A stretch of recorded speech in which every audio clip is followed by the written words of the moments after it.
Ассаламу алейкум, алдарыңызда кезекті қорабашу. Бүгінгі затымыз қыз балаларына арналған күртеше. Бұл енді сондай бір жақсы сапада келген күртешелердің бірі. Ашу барысында кішкене іліп алмайын деп қайшымен даққа ғана кесіп отқан түрім.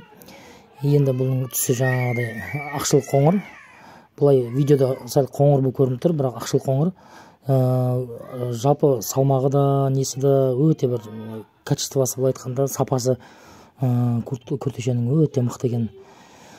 Өз басымыз кішкентай кезде бұндай курткалар киюдің өзі арман еді. Қазіргі кішкентай бүлдіршіндерге арнап осындай күртешелер шығарылып жатыр. Бұл енді кішкене жаңағы қызымыздың музыкальный сопровождениесі, көңіл бөлмеңіздер. Мына жерде кішкене жаңағы іші жүн екен, іші өте бір тамаша екен, маған ұнады. Қолыма сондай бір жаңағы жақсы батып жатыр. Одан кейін мына жеңінде осындай жаңа фасоны бар, манжетасы бар.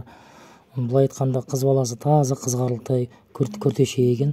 Арқасында осындай жазулары бар. Арқасының өзі сондай фасонмен жасалған, бір қызғарлықтай күртеше екен. Капюшоны да сондай фасонмен жасалған. Бұлай зат жақсы екен, тамаша екен.